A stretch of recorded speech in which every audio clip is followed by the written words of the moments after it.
नमस्कार दोस्तों, welcome to Kairos UPSC right time at the right moment. तो जैसा कि आपको पता है, हमने शुरुआत किया हुआ है यूपीएससी के लिए डेली एमसीक्यू की, और यह सारे एमसीक्यू आपको कहाँ पे मिलेंगे? यूट्यूब में वीडियो के फॉर्मेट के थ्रू मिलेंगे काइरोस यूपीएससी में। तो आपको इसको क्या करना है? सब्सक्राइब कर लेना है।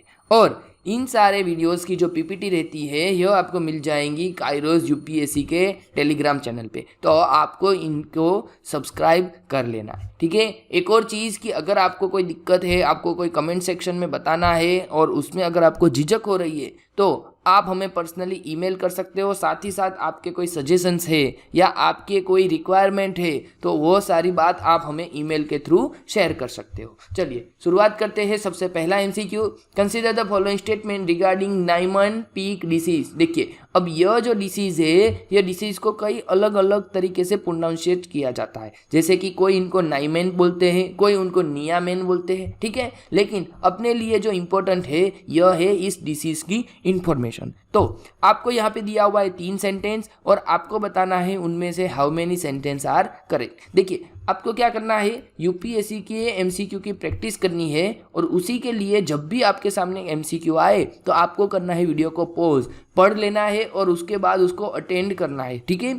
और बाद में लास्ट में आपको देखना है कि आपका 6 में से 5 सही हुआ, 4 सही हुआ, 3 सही हुआ, कितने सही हुए, ठीक है। डेली आपको यह अपना जो सेक्शन है उनको कमेंट में बताना है। चलिए, तो यहाँ पे क्या आएगा? नाइमिन पीक डिसीज जो है, क्या यह रेयर जेनेटिक डिसऑर्डर है? तो ये बात कैसी है? बिल्कुल सही है। दूसरा, this disease can affect the brain, nerves, liver, spleen, bone marrow.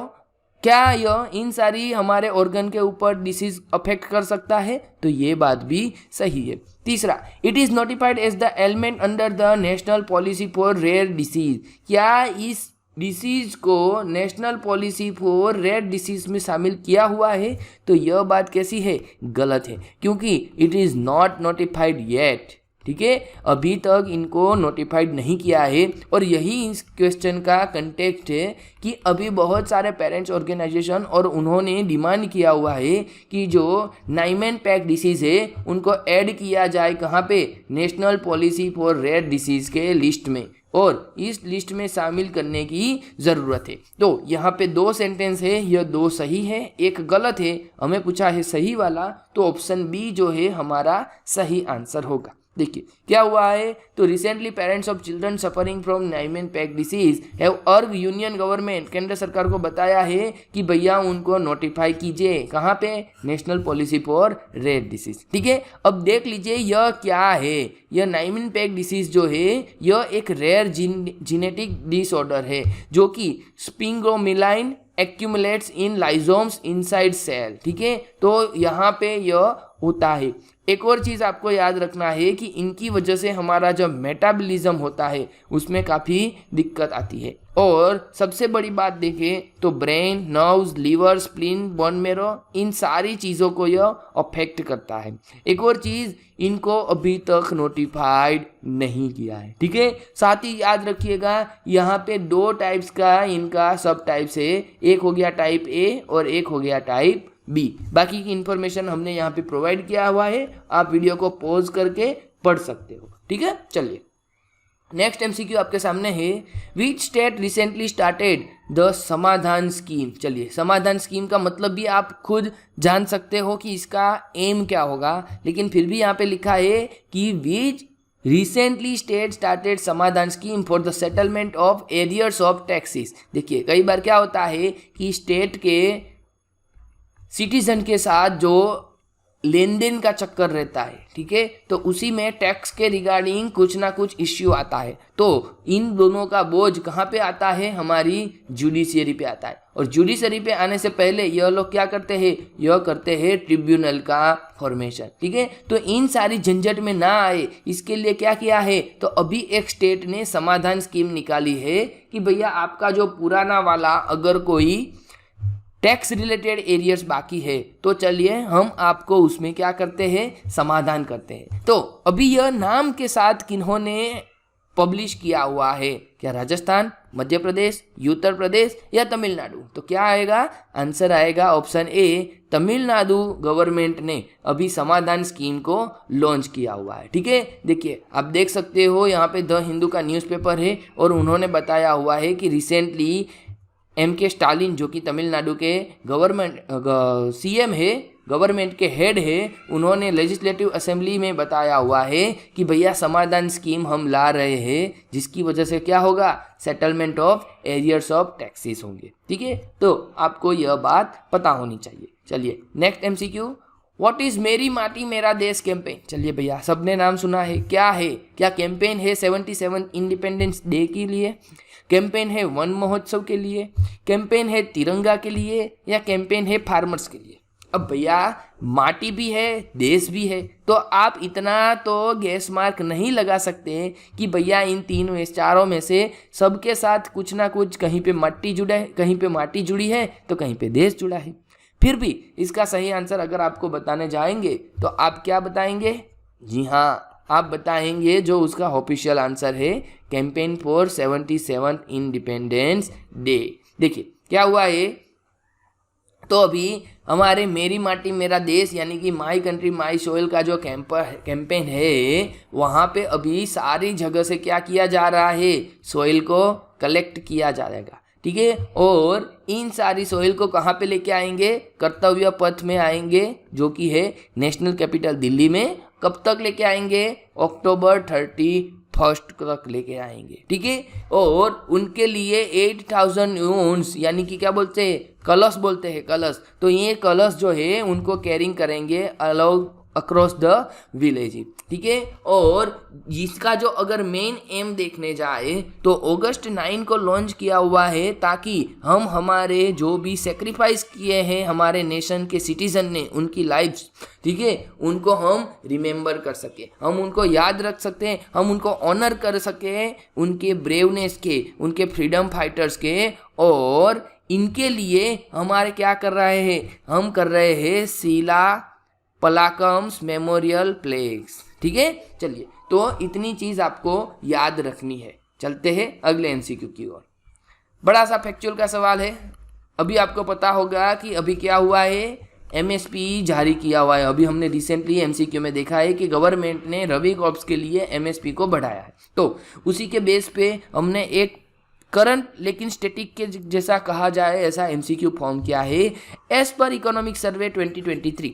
ठीक है, अभी ये 2022 से 2023 के बीच में क्या बताया है कि decreasing order of their rice production for the fiscal year. भैया डिक्रीजिंग ऑर्डर बताना है, मतलब कि जो पहला वाला होगा उसने सबसे ज़्यादा किया था। ठीक है, उसके दूसरा वाला होगा उससे कम किया होगा और तीसरे वाले ने उससे कम किया होगा। तो यह यहाँ पे कौन आंसर आएगा? मतलब कि सबसे पहले यूपी ने किया, पंजाब ने किया या वेस्ट बंगाल ने किया? तो आपको क्या बताना है? आपको बताना है करेक्ट वाला। तो सबसे पहले हम देखने जाए तो सबसे पहले राइस का प्रोडक्शन, देखिए पर्टिकुलर कमोडिटी दिया है राइस का प्रोडक्शन। ठीक है, तो राइस का प्रोडक्शन सबसे ज़्यादा हुआ है वेस्ट बंगाल में, बाद में हुआ है यूपी में और उनके बाद हुआ है पंजाब में। तो यहाँ पे एक ऑप्शन हमारा सी जो है यह 3, 1 और 2, ठीक है, मतलब कि सी इज द राइट आंसर। देखिए प्रूफ के साथ हम बता रहे हैं इकोनॉमिक सर्वे 2023 के बारे में कि यहाँ पे राइस का जो प्रोडक्शन है यह बताया हुआ है सबसे ज़्यादा वेस्ट बंगाल में, बाद में यूपी में और उसके बाद में पंजाब में। अगर आपको वेट का पूछ ले तो सबसे ज़्यादा आएगा उत्तर प्रदेश में, उसके बाद मध्य प्रदेश में और उसके बाद पंजाब में आएगा। ठीक है, अब ये न्यूज़ क्यों में किस लिए था? तो न्यूज़ इसलिए था क्योंकि आंध्र प्रदेश का जो राइस बाउल है ये reputation state as the water war has hits up, यानी कि पानी की वजह से आंध्र प्रदेश में अभी राइस की बुआई में कुछ दिक्कतें आए होने का समाचार मिल रहा है। ठीक है, चलिए तो हमारे लिए जो कंटेक्स्ट है यह कंटेक्स्ट इंपॉर्टेंट नहीं है, लेकिन हमारे लिए इस कंटेक्स्ट से ऐसे पूछे जाने वाले MCQ काफ़ी इंपॉर्टेंट है और इसीलिए आपको कहा जाता है कि भैया कायरोस UPSC में डेली आपको MCQ प्रैक्टिस करना है। चलिए नेक्स्ट MCQ देखते हैं। Consider the following statement regarding national mission on edible oil, यानी कि पाम ऑयल के बारे में जो हमारा मिशन है उनके रिगार्डिंग 3 सेंटेंस में से आपको बताना है सही वाला। पहला, it is centrally sponsored scheme. क्या यह सेंट्रल स्पॉन्सर्ड स्कीम है? To promote palm cultivation. ये बात तो सही है। दूसरा, India is the world largest palm oil importer. क्या इंडिया यह पाम ऑयल जो है उनका लार्जेस्ट इंपोर्टर है या एक्सपोर्टर है? चलिए दूसरा सेंटेंस देख लिया। तीसरा, oil palm trees are native to South East Asia. अब देखिए, इंडिया इंपोर्ट कर रहा है, इसका मतलब एक्सपोर्ट वाला गलत है, तो हमारा दूसरा सेंटेंस सही है। लेकिन इंडिया इंपोर्ट कर रहा है कहाँ से? इंडिया इंपोर्ट कर रहा है मलेशिया से, इंडिया इंपोर्ट कर रहा है इंडोनेशिया से। ठीक है, यहाँ पे यानी कि जो हमारा साउथ ईस्ट एशिया जो है वहीं से हम क्या कर रहे हैं, ज़्यादातर हमारा जो पाम ऑयल है उनको इंपोर्ट कर रहे हैं। लेकिन ये जो पाम ऑयल है यह साउथ ईस्ट एशिया का नेटिव नहीं है। ठीक है, हालांकि वहाँ पे उनका प्रोडक्शन ज़्यादा होता है, लेकिन यह नेटिव है कहाँ के? यह नेटिव है अफ्रीकन कंट्रीज के। तो तीसरा सेंटेंस हमारा यहाँ पे गलत हो गया। भैया पहला दूसरा सही है, तीसरा गलत है। चलिए कहाँ पे है दूसरा तीसरा सही? नहीं, ये गलत है। पहला तीसरा ये भी गलत है। यहाँ पे है, देखिए पहला और दूसरा सही है, यानी कि B is the right answer और डी तो गलत है। ठीक है, so option B is the right answer. देखिए अभी क्या हुआ है, तो अभी हमारे पाम ऑयल के जो प्लांटेशन है उनको नॉर्थ ईस्ट के स्टेट के लिए एक्सटेंड किए हैं। कैसी है? तो सेंट्रली स्पॉन्सर्ड स्कीम है। और इंडिया जो है यह वर्ल्ड का लार्जेस्ट पाम इंपोर्टर है। और इंपोर्टर का मतलब क्या हुआ कि हम इंपोर्ट कर रहे हैं 8.4 मिलियन मेट्रिक टन, जो कि हमारे पूरी दुनिया का जो हम इंपोर्ट होता है उनमें 18% हमारा कितना है? शेयर है। ठीक है, और यह नेटिव है कहाँ के? अफ्रीकन कंट्रीज के। लेकिन उनको लाया गया था आज से तकरीबन 100 साल पहले कहाँ पे? साउथ ईस्ट एशिया में। ठीक है, चलिए next MCQ, with respect to the assets of the Indian Armed Force Project 15B refers to a class of। भैया जो 15B नाम का प्रोजेक्ट है किनके लिए है? इंडियन आर्म फोर्सेस के लिए। यह क्या है? क्या कोई अटैक सबमरीन है, स्टील्थ गाइडेड मिसाइल डिस्ट्रॉयर्स है, कन्वेंशनल एयरक्राफ्ट कैरियर्स है, या फिर एयर सी लॉन्च मिसाइल्स है? अब यहाँ पे आर्म फोर्स दे दिया तो आपको पता होगा कि चारों के चारों ऑप्शन आर्म फोर्स से रिलेटेड ही होंगे। लेकिन अगर आपके सामने 15B आए तो 15B के लिए आपको 4 शिप का नाम पता होना चाहिए, 4 इंडियन नेवी शिप्स का नाम पता होना चाहिए। कौन कौन सा? चलिए सबसे पहले तो हम इस क्वेश्चन का आंसर देखें, उसके पहले आप बता दीजिए कि 15B के साथ साथ कौन से 4 नाम आपको याद आने चाहिए। याद है तो कमेंट सेक्शन में बताइए, वरना हम आगे डिस्कस करेंगे। चलिए तो यह सब क्या है? यह जो है यह है option B, stealth guided missile destroyer है। प्रोजेक्ट 15B क्या है? स्टील्थ गाइडेड मिसाइल डिस्ट्रॉयर है। देखिए अभी लेटेस्ट में मझगांव डॉक लिमिटेड ने क्या किया है, उन्होंने INS इम्फाल जो कि 3rd शिप है प्रोजेक्ट 15B के अंतर्गत। 3rd मतलब टोटल 4 है। ठीक है, और उनको क्या किया है? उनको डिलीवर किया है इंडियन नेवी को। यह क्या है? यह है क्लास डिस्ट्रॉयर। क्या है?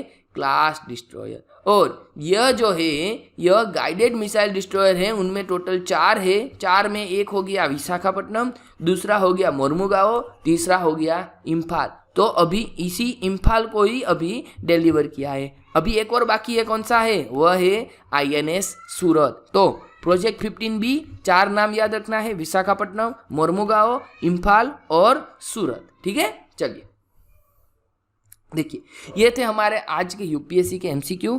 मिलते हैं अगले वीडियो में।